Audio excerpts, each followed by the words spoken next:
just double checking. Hi, good morning. Hi. Do you know what Lisa Brown is going to say, like general concept? About what the, sorry, we should send that to you. I don't know.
Okay, how we doing?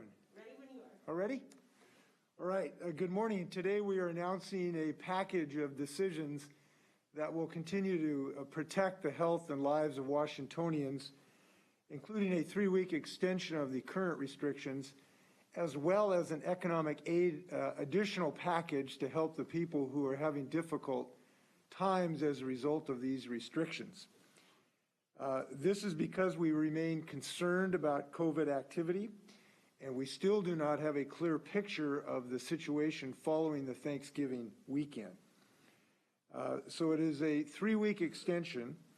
It is possible that we would be able to recalibrate before then if we have significant improvement, but we don't know enough yet about the pandemic's course and trajectory to be able to do that. So this remains an extremely alarming situation. Now, because COVID strikes both at our health and our economic well-being, we're also announcing an additional $50 million in additional grants for businesses, specifically those who have been hit hardest by these restrictions, as well as economic safeguards for workers who might be losing their employment and income as a result of the pandemic. This package is on top of the $135 million in economic relief that I announced 2 weeks ago. We're doing this in response to the overwhelming need for economic assistance during this crisis. We know this will not eliminate all of the economic suffering that people are experiencing. And we are continuing to push Congress as hard as we can for the ultimate source of relief from Congress. We will also continue working with legislators early in the next session to consider additional potential help as well. I appreciate the work of the Department of Commerce and so many local community groups and partners who've helped us help businesses in every way that we can through this really tough time. Just as a way of just sort of a background of some of the work we've done already, we have distributed billions of dollars, literally, in federal and state funds that have helped a panoply of industries and workers already affected by this pandemic. We have allocated $120 million in rental assistance, which aids families in need and landlords who are experiencing payment reductions. We've provided $69 million in food assistance.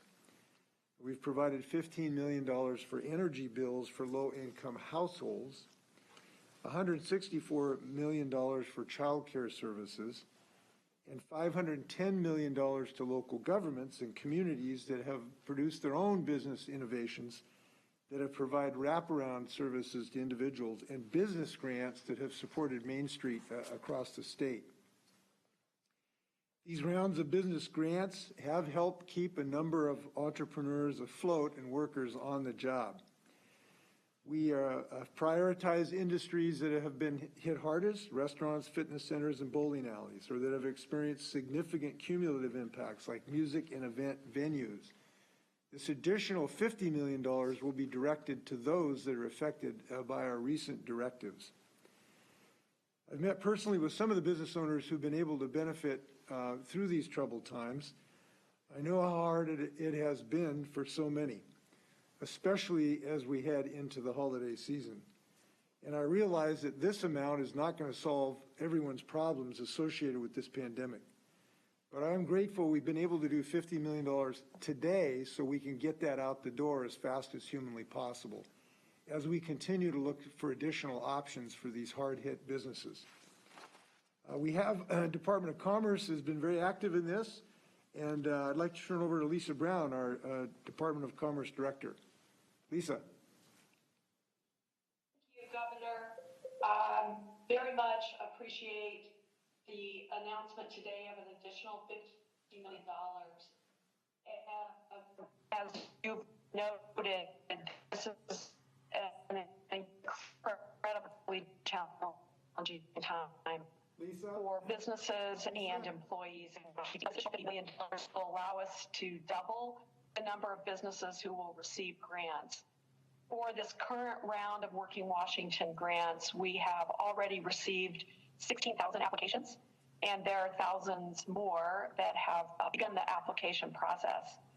Because we want to get these funds out as soon as possible, we are emphasizing that we would like businesses to complete their application by December 11th so that we can go through the process to get the grants awarded by the end of the year and get those checks out by December 31st.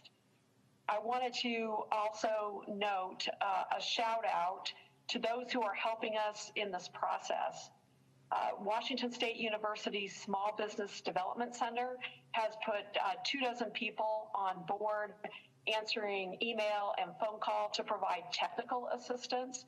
So if businesses are having problems with the application, which we have tried to design as in a simple way as possible, please reach out for that assistance. The National Development Council, who helped us build the portal, is also fielding questions, providing technical assistance, and helping process the applications.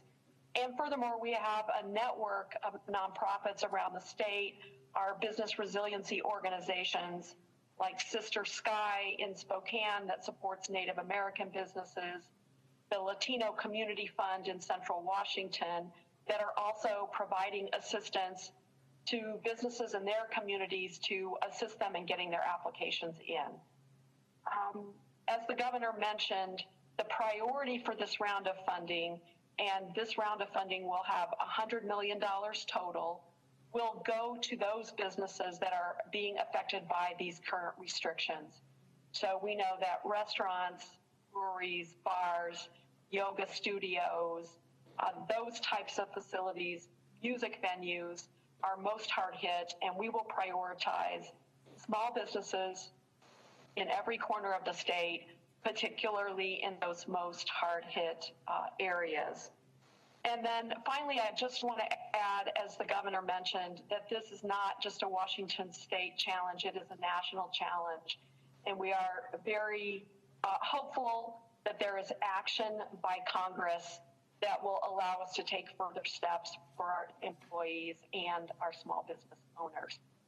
Thank you, Governor. Thank you, Lisa, for your hard work. I know you're trying to do this as fast as humanly possible. We know how difficult this is for businesses, and I appreciate you trying to get this money out the door as fast as humanly possible. We know how tough this time is, but we know we are going to recover, and we ought to have confidence of that. You know, we've consistently been in the top 5 states in job growth before the pandemic hit, and there is no reason we cannot return to that exalted status as soon as this vaccine is widely available. So we know these are times dark, figuratively and literally, but there is really, really bright light, and that's this vaccine. And we believe that our economy can rebound quickly when this becomes widely available, and we want to help as many people across those troubled times as possible. But we do know this, while this COVID is at crisis levels, what we do now literally will be a matter of life and death for many of our citizens. And so our continued effort through these last months perhaps is the moment of utmost importance, utmost effort, and utmost return, both in life saves, but in our ability to restore our economy to its full productive level. So these are perhaps the most important days in the holiday season. And we know all faiths celebrate, or many faiths, in the dark months because they celebrate the light. And we've got some bright light right now, which is this vaccine that we're very, very excited about. However, at the moment, we have to face the reality. And the reality is that we are suffering a very dire situation with the pandemic. The case counts continue to increase. If I can show, this is essentially a 7-day rolling average. The dark line is the 7-day rolling average beginning in March 2020, and we're now over in November. We have seen very steep inclines during the month of November and into December. We see a possibility of some good news that in the last week or so, there may have been some lessening of the rate of increase. But we have troubling signs as well. a couple days ago, you see this gray spike. These are numbers in the gray that will go up because in the gray, this is the part where the total count has not come in yet. But we had 7,000 just in one day. That's the big spike you see. This morning it was about 3,500, which is well above any of the blue bars. So we have troubling information as well.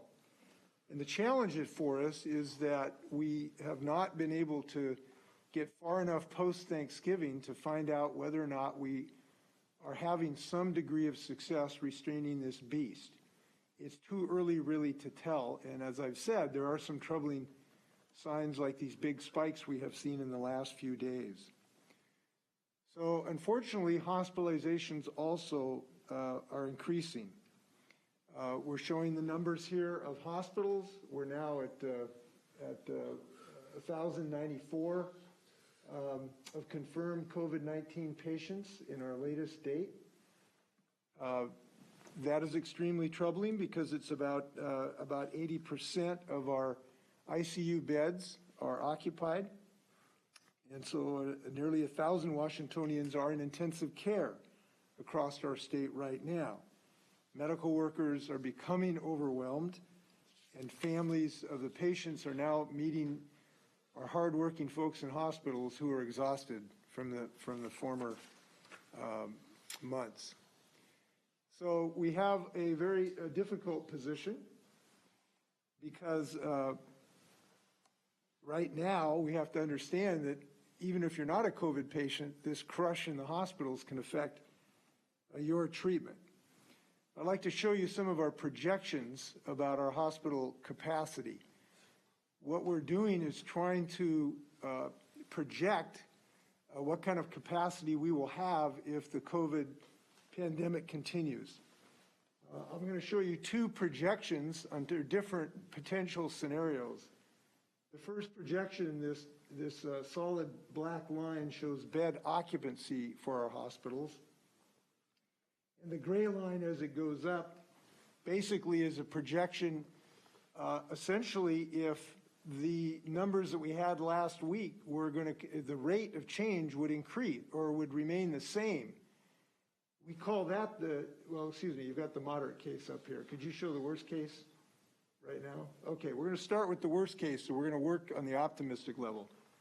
So this is the projection for the hospitals if the pandemic at the rate of increase had continued as it was essentially set about a week or 10 days ago. And we'll show this, that by the end of December, we are at well over the capacity of our existing bed space by the end of this month. That's not that far away. Now, there is some additional surge capacity by these hospitals, but when that happens, there's extreme stress on the system. So if we are unable to arrest or slow down the rate of increase, what our modelers are showing us is that we will be in very troubled position by the end of this month, demanding surge capacity in our hospitals. I'm going to go to the next slide, which is a little bit more optimistic. We call this the moderate case. This assumes that we will be able to slow down the rate of change. And this slide shows that we will get to that surge necessity after the end of December, maybe a couple weeks into January. So we have to understand that these things can happen very quickly. And what it means is, in the worst case scenario, we'd need to nearly double our ICU capacity before the end of this year, which is extremely difficult to achieve. The reason it is difficult to achieve, more difficult than it was in May and June, is that we used to be able to draw on reserves. If your hospital in Spokane was becoming absolutely filled, you could bring in nurses maybe from Tri-Cities or Yakima. But that reserve capacity does not exist now because the pandemic is everywhere, not only in our state, but in the United States as a whole. So our system has less reserve capacity than it used to have. I also want to make the point that as ICU beds fill up, every person with a significant medical need is in trouble, not just those with COVID, but anyone who needs an ICU for any reason. So what happens in one part of the state has ripple impacts across the state, and what happens to anyone has an impact on everyone who might need ICU capacity. So we've been saying since the beginning, we are in this together, and we are literally in this together in the need to preserve our hospitals as functioning systems. Now, this 3-week extension will take us through the holidays and into the new year. There are no changes that I'm announcing today to that measure. But we understand that as we come into the December holiday season, just like Thanksgiving, all of us are going to have an opportunity to save lives while continuing to be responsible and not have large gatherings in our homes and otherwise that pose such a risk. I'm heartened during the Thanksgiving holiday. It appears Washingtonians have again led the nation in reducing the infections that happen in our family and relative gathering scenarios. That's what the New York Times survey showed. It was the right thing to do in November. It will be the right thing to do in December. And our ability, hopefully, to get out from under these restrictions and not have our hospitals overwhelmed, again, depends on us being in the holiday spirit in December. And the holiday spirit is to give the most precious gift of Christmas, which is life itself. And we will all be in a position to be able to do that by making our plans accordingly to enjoy our families just a little bit differently so we can all be together in the next December. I want to talk about a critical part of our package to help Washingtonians. When we think of businesses, it's obviously not just the business owner. We're providing an additional $50 million today for essentially the business owners, but it's the employees, obviously, many of whom are going to lose their work, at least temporarily, that are very much at risk, and those in the gig economy who don't have what you think of as traditional employers are also at risk. So a critical piece of our plan to defeat the virus is for individuals that have financial resources while they have to stay at home. And too many workers are facing that risk today and that economic security. Now, the state and federal government has done a lot. Between March and November, we've paid out $12.6 billion in unemployment compensation in state and federal funds. Now, what would help Washingtonians and all Americans the most right now would be action by Congress on economic relief, including pandemic unemployment assistance that covers more workers than the typical unemployment insurance. And the reason that's important is Congress has more tools at its disposal than states do to solve this problem.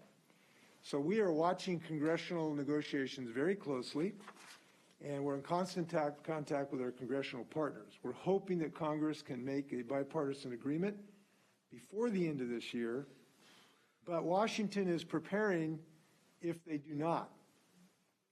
So whether it's through federal or state aid, if Congress fails to act by Christmas, we will step up in the state to help workers and their families who are not covered by pre-pandemic unemployment insurance benefits. So if Congress does not act, the state will provide relief to those who are on the pandemic unemployment system as of the week of November 21st, and that will happen by the end of December. We will not allow people to fall off that cliff in the state of Washington if Congress does not act. We hope to know that they will, hopefully, but if they do not act, we will be there at a minimum for at least the first month of folks who would otherwise fall off that cliff. So otherwise, the pandemic, and the reason for this, the necessity is the pandemic unemployment assistance runs out as of December 26th, otherwise. This vital program has helped those not normally eligible for regular unemployment insurance, including business owners, self-employed workers, and independent contractors. The loss of pandemic unemployment assistance would push nearly 100,000 households in Washington closer to poverty, making it harder to put food on the table and keep a roof over their heads. So we are acting And that machinery of government is in place to be able to provide that relief in December if Congress does not act. Now, also pending in the U.S. Senate right now is a bill that would provide $120 billion relief for the nation's independent restaurants and their workers. It passed the House in October. It should be passed in the Senate. But one way or another, we need these. With that, happy to stand for questions. We have OFM Director David Schumacher, Secretary of Health John Weisman, our Office of External Relations Nick Struley, and Lisa are all ready to stand for your questions. All right, up first we'll go to Rachel LaCourte with AP. Go ahead, Rachel. Governor, you just mentioned that if Congress fails to act by the end of the month, the state will step in. Can you give more clarity on what that looks like? Are you saying you would call a special session in order to provide that relief, or is that something that you would address through other means? We have the ability to do this through December without the necessity of legislative action. So we have the funds that are available to through executive action to do that. We've got concurrence from the legislative leadership, I think pretty much that all believe this is a wise move. So I think there's a good consensus this is the right thing to do. And importantly, we have started the machinery of the Employment Security Department already to be able to get this done and get those transfers to these bank accounts in December. Rachel, did you want to ask a follow-up question? Yeah, question for Secretary Weisman related to vaccines. When will we learn exactly how many doses are going to which facilities, and what's going into making those decisions? Great, thanks for that question. So what we do know at this point is that for December 15th, we should be getting about 62,400 doses of the Pfizer vaccine. And during the month of December, total 219,000 of that vaccine. Right now, we're enrolling providers, and we are assuring that we'll be able to have a vaccine across the state. The first group who will be vaccinated are the high-risk healthcare workers. And then also during the month of December, we'll also be vaccinating folks in long-term care settings. So those employers are working with their employees to identify who's at highest risk, and using guidelines that we have are identifying those folks.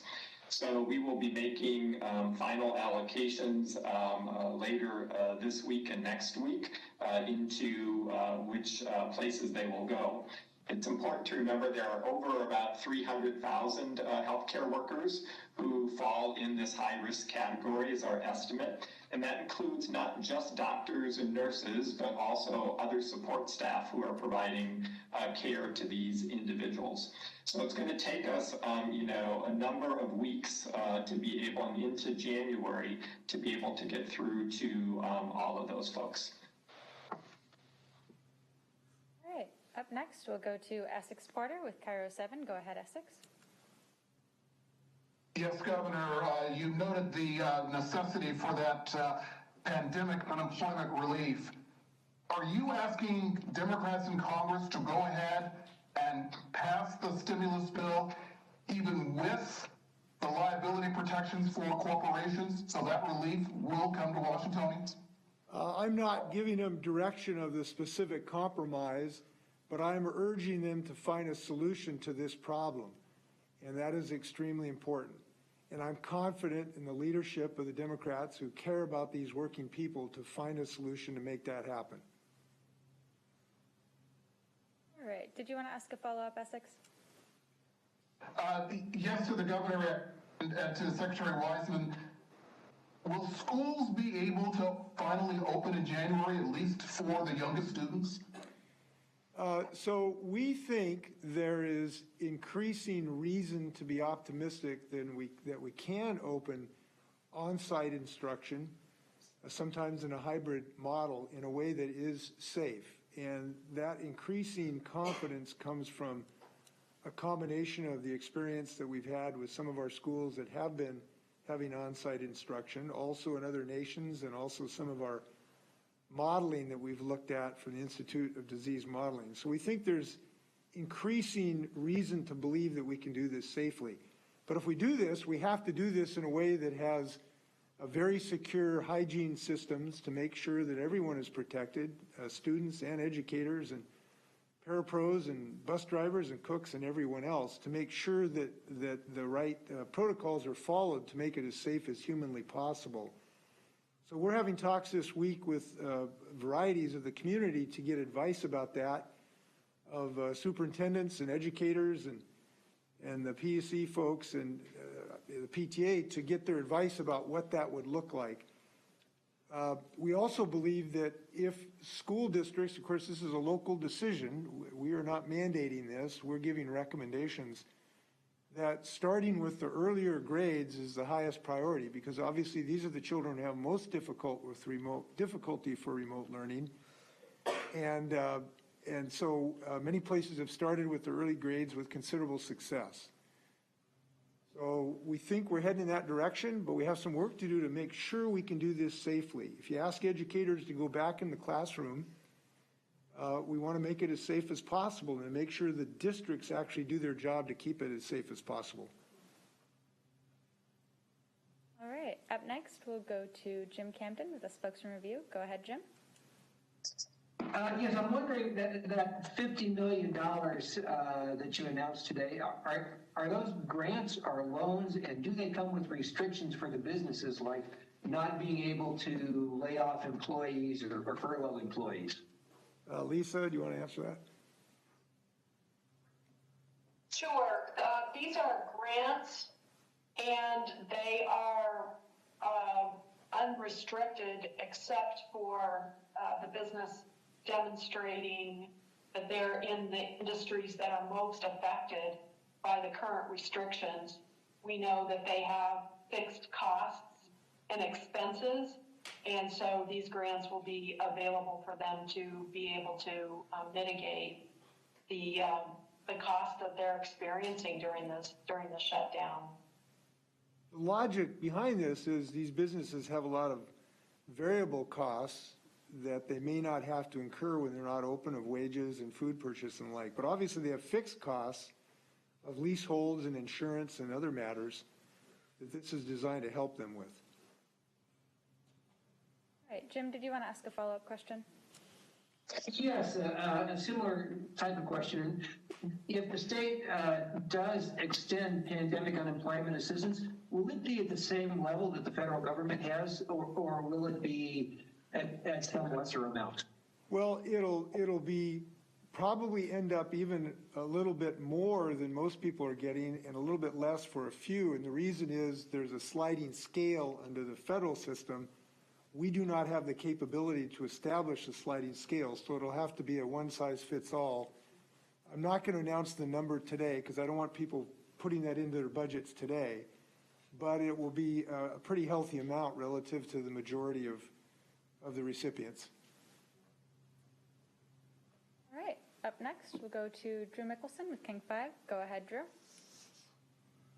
Morning, Governor. We know you're extending these restrictions on businesses. Was there any thought of looking at private gatherings, travel bans as we head into these holidays? It seems to be on an honor system and a recommendation, but was there any thought to perhaps putting in restrictions on travel as we head into the holidays? Well, we think about these things literally daily or hourly, but as far as binding restrictions, that didn't get close to the goal line. We have found, happily, that our recommendations on travel advisory appears to have an effect in the state of Washington, more so than other places. And this is very pleasing that people have heeded that. Somebody told me the other day that some air traffic was down, by over 50%, as I recall. So it appears that our suggestion has been heeded by a lot of folks, and we really appreciate that. And I think this is why Washington continues to lead the nation, be one of the leading nations, to keep this pandemic from raging, at least at a certain level, because Washingtonians are really making good decisions. When I last looked last night, we were in the top 5 of having the least number of infections, and it's because Washingtonians, by large numbers, have been masking up, Business owners have been doing their darndest to comply everywhere that they can, and individuals are making individual decisions to reduce their travel, to reduce the number of gatherings in their homes, and that's why we're doing relatively well. So big shout out to Washingtonians. I think Nick had something he wanted to add there. Nick, you have something?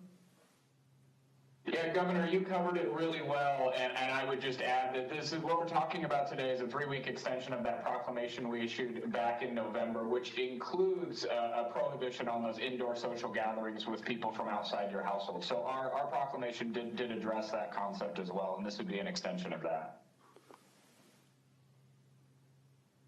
All right, Drew, did you want to ask a follow-up question? Any efforts going to be made to ramp up enforcement efforts on perhaps those gatherings that we just heard about, but also the restaurants that are blatantly defying the rules that are out there, the one Spiffy's in Lewis County, for example? Yeah, there will be, unfortunately, some enforcement action necessary. But here's some really, really good news and hard news. This is hard. The vast majority of businesses are complying with these restrictions, the vast majority. And this is really hard for business owners to do. So it's really hard for them to have to close a restaurant and then see somebody else breaking the law when they've had to shut their restaurant. That is just not fair to them. So for those business owners that are breaking the law, which they're doing by staying open, you should have to answer to your fellow business people that you are jeopardizing in a sense and being very unfair to. So I want to thank the business owners who are being compliant. It is a difficult thing to do, but giant numbers and giant percentages are doing it in these difficult times. The enforcement mechanisms will be significant. The one restaurant you mentioned will be facing fines of, I think it's $9,000 a day. So they'll be facing fines already of over $60,000. So we do need to have compliance, and we will act accordingly to move towards compliance. The issue about social gatherings, there's two things to know about it. One, it may be the single most important thing in Washington right now is basically what we do in our own homes. Whether we have people over for dinner unmasked and thereby infect our best friends even though we love them. Whether we get our uncle infected when they come over to watch a Seahawks game. These are the most dangerous places in the state of Washington, which is so contrary to how we feel. We think of dangerous places like, the top of Mount Rainier next to a crevasse. No, the most dangerous places is kind of around our couches right now. And so our ability to restrain this pandemic and reopen our restaurants depends largely on our ability to recognize that and do that which is really unnatural, which is to not have these gatherings in our homes, even with people we're very close to inside, and to take it outside. Have small, you shouldn't have it over 5 people, and it should be outside if you're going to be conversing with people now. And masks always work, including outside. So this is the most important thing in the state of Washington right now, I would say. But it's also the place, obviously, we're not going to send the National Guard to anybody's house about this. So we're depending on the moral authority and the wisdom of Washingtonians and the love they have for their families to not infect each other. And so far, we think that has had some degree of success. As I indicated, the New York Times said we're the #1 state in the United States for people who buy into this. And the more people who do, the better off we're going to be, and the more people are going to be live next Christmas or any other season that we celebrate, from Eid to any other. All right, up next, we'll go to Austin Jenkins with Northwest News Network. Go ahead, Austin.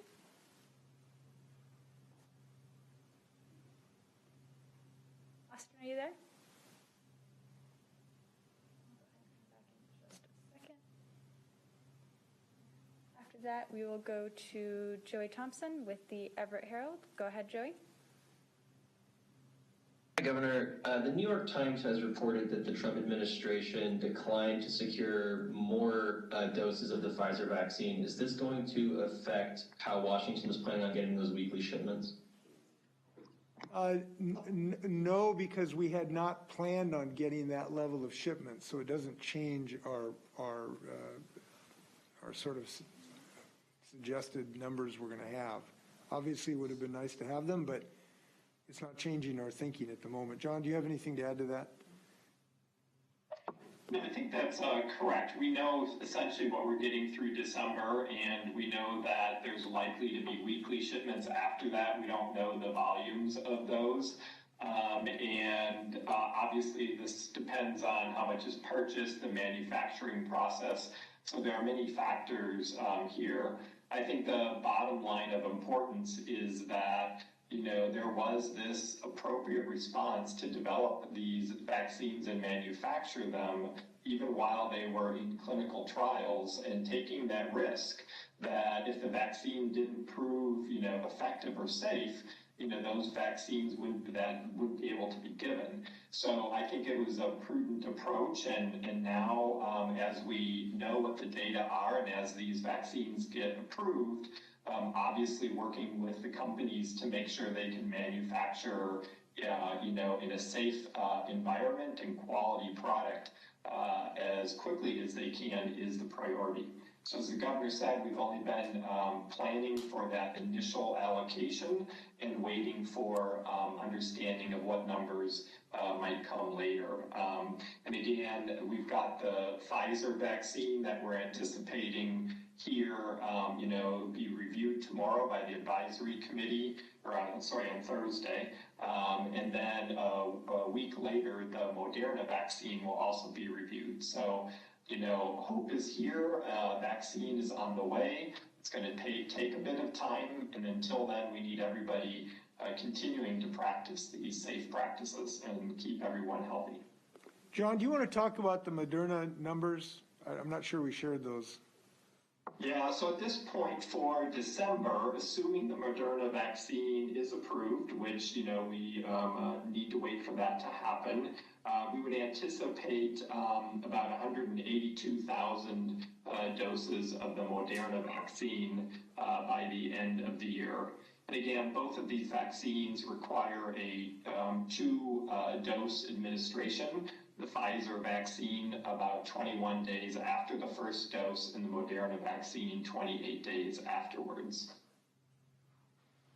And the thing about these vaccines, this is an amazing achievement. Most of these vaccines, 5 to 8 years. This is done in months.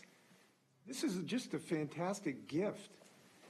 And when I think about it, I just hate to think people will lose their lives before just in the upcoming months because we're not wearing masks and the like. We had December 7th the other day. Reminded we lost over 2,000 sailors in Pearl Harbor. We're losing more people than that every single day in the United States right now. We ask people to go fight foreign wars. We ought to ask people, and we do ask people, to be wearing a mask right now. We're not asking people to go fight a foreign war. We don't think it's too much to ask to wear a mask because it'll just get more people to that magic day when that vaccine is distributed broadly. All right, Joey, did you want to ask a follow-up question?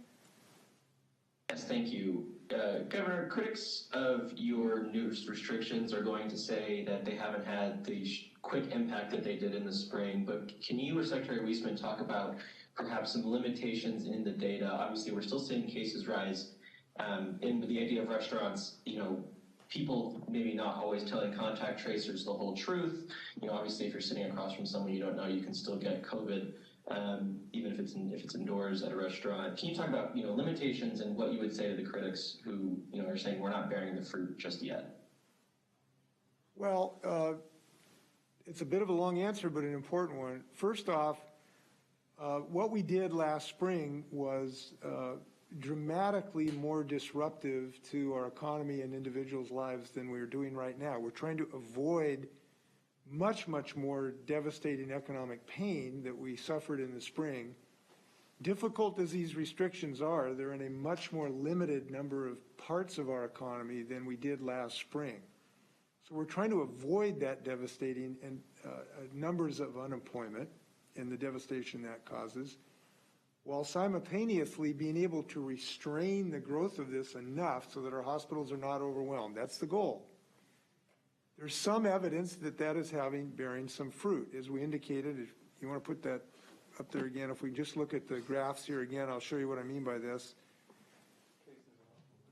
You want cases here or hospitalization? Let's look at cases to start with. Get cases up here. So if we look at cases, you'll see the last few blue bars in the purple line seems to have moderated. Not quite flat, but certainly not as steep right in the last, few days. So these restrictions may have had a beneficial impact to reduce that curve, the rate of that curve. But it also may be a false spring for us because we still may not have seen the results of Thanksgiving weekend where people were getting together. And so this may go back up fairly shortly again as well. And as you've seen, like I said, there were 7,000 cases the other day and 3,500 this morning. Now, so there's some evidence that this is having a beneficial impact, and there's a huge caveat that it may not. So that is a challenge for us all. There are also issues with our data right now. The system has to deduplicate. Dedupe is the new term of art, which basically means to make sure we're not counting one person twice. And there's been some software difficulties for that our vendor that we've hired is trying to fix some of their software limitations. And we hope that that's been done, will be accomplished late next week or early next week to make that a much more efficient system. So yes, there are some limitations in our data right now, and we wish it was perfect. John, you want to add to that? I think you covered it well. I mean, our takeaway at this point is that as we look at all our data sources and the ones that are on our dashboard and others, our sense is that we have decreased the acceleration. And that's good news because at the time when the governor implemented these rollbacks, we were accelerating very quickly over just a matter of days.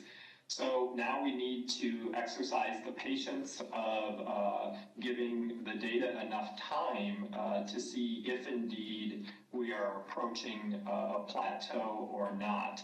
And there's nothing about the data that's magical. We just know that it takes, 5-7 days up to 2 weeks to develop symptoms after you've been exposed.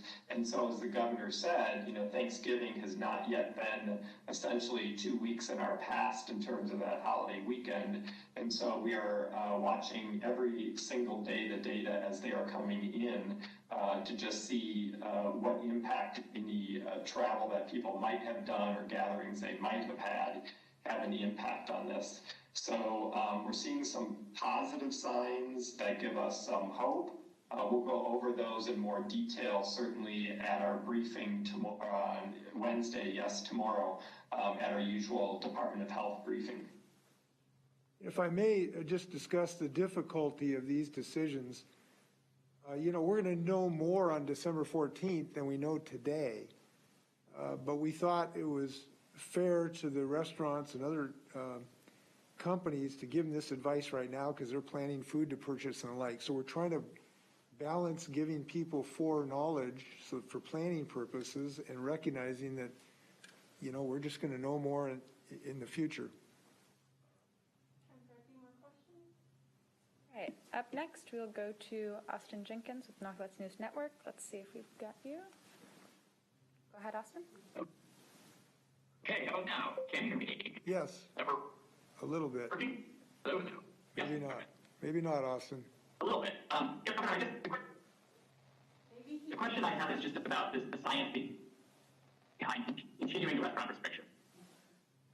Austin? Why not allow small tables? Austin, we're having a pretty hard time hearing you. Yeah, could you, Okay, never mind. could you just email that question, Austin? Yeah. All right, so then we'll go to Simone Del Rosario with Q13. Go ahead, Simone. Hi, Governor. The president just announced or threatened to use the Defense Production Act if there's any problems with vaccine production, given this issue that they've had with the order with Pfizer. You've been very outspoken about using this in the past when it comes to PPE, so I just wanted to get your response to this announcement just minutes ago. Well, a little bit of being flabbergasted that a man who refused to use this for months and months and months, much to our loss of life, would now bring this up is pretty astounding to me.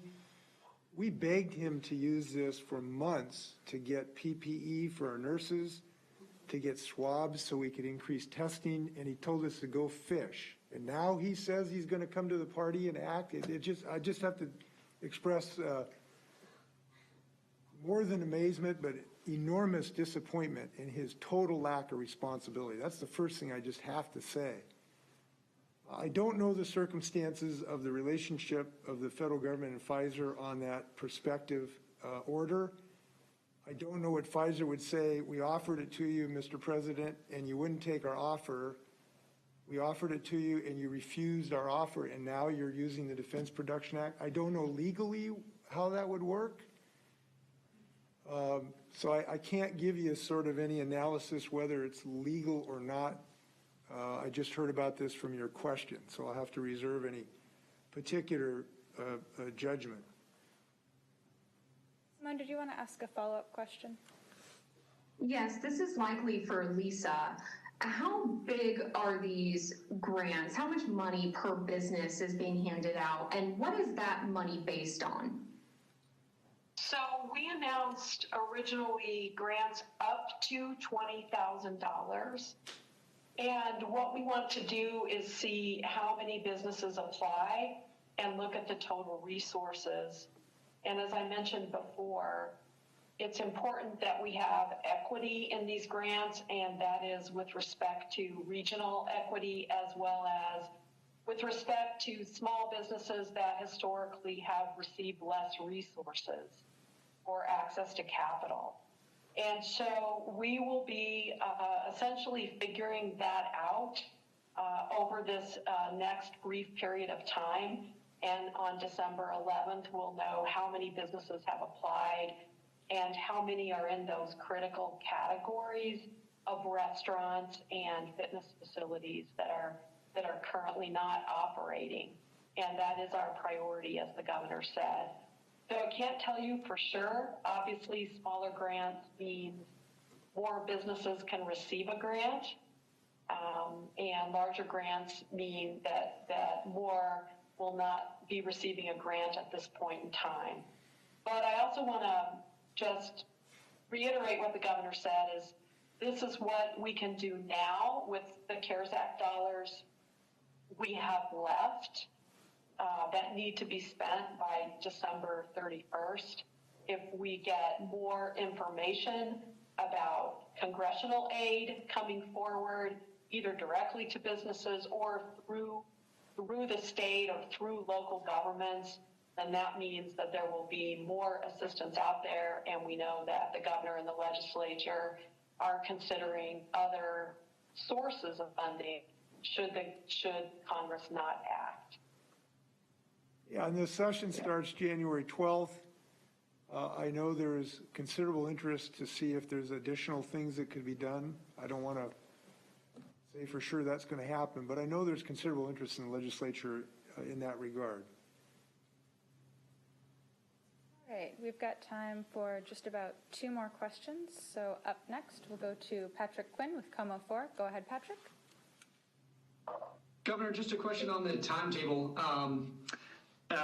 This one is going to be a 3 weeks extension. What will you be looking for as you've just laid out? You're still really waiting on Thanksgiving numbers. There may be some limitations in the current data. What are you going to be looking for to maybe lift these restrictions in early January as promised, or what will extend them, especially with so many factors in the data unknown? Well, I think the primary one is hospital capacity. What would be our hospital capacity as the weeks go by, and what do we project will be the hospital capacity? Now, to answer that question, the most important one obviously is the rate of growth in the pandemic, but also the ability of the hospitals to ramp up their capacity, watching that, what they're actually able to bring on in the real world. You know, we have projections on paper of what hospitals report, but sometimes there's a difference in the real world. So ultimately, the ultimate guide is what we can do to restore a functioning medical system where people are not losing their lives on gurneys in the hallways of hospitals. And that's the ultimate guide. All right, Patrick, did you want to ask a follow-up question? Yeah, what proof do you have, especially since businesses have been closed, or restaurants, rather, let's focus on restaurants and bars for the last 3 or 4 weeks. What proof can you show them that you've mentioned maybe some slight improvements in the data, but you know, what can you tell them that what they're doing is working, not having indoor dining? I can tell them that to a scientific certainty, there are fewer people infecting each other, sitting across the table for an hour and a half without masks, breathing on each other, that there are infections going on in restaurants. This is a scientific certainty. And at the moment, there is at least some suggestion that this is having a positive impact. At this moment, it is more of a suggestion than proof. But it is beyond a reasonable doubt that infections take place in restaurants because it's the place where people speak to each other in close proximity for a prolonged period of time. And that's just a scientific reality. There is no dispute about that. There are other ways you can mitigate this in many other businesses. In a clothing store, you can mitigate that by standing farther apart and wearing a mask, and you have much lesser period of time. You can't do that in a restaurant and indoor dining. So there are just things that can't be mitigated in a restaurant. This is the only way to do it. And that's despite the best effort of restaurateurs who've been very innovative and very creative trying to reduce the risk, and my hat is off to them. But there's just no scientific doubt about this certain situation. And by the way, you know, it could be a benefit too that it hasn't gotten worse. That can be a win too. So I think we're on the right beam. We're going to look at this data very, very carefully. This extension could end up shorter if there was significant improvement. And unfortunately, people know it could end up longer if there's a deterioration. But at this moment, we wanted to strike the right balance of allowing business owners to plan the next several weeks and deal with this uncertainty of the data. And this is the best balance that we can strike, and we know how difficult this is. That's why we're putting in $50 million today, and as I've indicated, there's going to be consideration of more at a later date. All right, for the last question, we will go to Hannah Scott with Cairo Radio. Go ahead, Hannah. Hi, thank you. My first question is for Secretary Weissman. I'm wondering if you can offer some clarity. There's big confusion over the data, the numbers, especially over this last weekend and the 7,000 or so that came out yesterday because of the duplicates and the backlogs. Can you explain if you have a good sense, given that confusion over the data, the big drop in the contact tracing goals, do you feel like you have a good sense of what the COVID-19 is actually doing in the state right now? Thanks for that question. Yes, we do. And again, we're looking at all of our data and seeing what it all tells us. The case counts that we have, we are, now current with our case counting. There was a slowdown in the processing system over the weekend that took longer to get through the cases. We do have the duplicate issue. We know that that's about 1,500 cases at the very moment, and we have folks working on that every single day to deduplicate those. The important thing is with those data is looking at the epidemiology curve that the governor showed that really gives us the sense of where we are, and we have confidence in that overall picture. We also are looking at, as the governor said, many other data sources, including hospitalizations and looking at the rise of those, looking at deaths. We also are looking at data real time, essentially in the last 24 hours of people going to the hospitals with ERs with COVID-like illness, and those are showing some decline as well. So, the beauty of this is that by looking at all these data sources and understanding, are they all telling us the same things? Are there conflicts? Those things all go into our thinking about where we are. And if you've got a problem with one data system at that moment in time, you've got all these other indicators that you continue to look at. That's the beauty of, I think our approach of looking at all of these. And, the public health systems across the country, our data systems have never been under this kind of strain before. We have folks who are working around the clock, monitoring these systems, problem solving, working with the best minds in Washington state, as contractors who are problem solving all of these issues every single day. And these are systems that are working 24/7 without a break. And anybody who monitors or works with systems like this knows that's a challenge whenever they need to be running constantly. So I'm proud of the work the team is doing and confident in the overall picture and the fact that we have multiple data sources that we're looking at to make sure that we've got the picture right. If I can add something that we're really fortunate to have, could you put the hospitalization numbers up? One thing we do have that's probably the most concrete evidence of real activity is our hospitalization data. So the issue with the number of cases, those are always kind of arguable because it depends on how many people get tested. If twice as many people get tested, you're probably going to have additional cases. So there's always a little argument about what the case numbers of positive cases mean. What there isn't an argument about is the hospitalizations of people who have COVID. And if you look at this, we're at 1,094 just in the last week or so. And there's just no doubt about that. So that is really high confidence type of data to make decisions from. The problem with the hospitalization date, the bad news is it's 2 weeks behind whatever was going on when people became infected. So you may have something really bad going on in your community that you don't pick up because they don't get to the hospital within that period of time. So this to me is the most concrete evidence is what's really going on in our community. And as you've seen, we've had explosive growth. Hannah, did you want to ask a follow-up question? For the governor, clarity on the unemployment situation. If the federal government doesn't do anything before the end of the month, would the state step in on all of the programs that are expiring for unemployment or just the one that allows those who don't normally qualify? At the moment, just the pandemic unemployment assistance.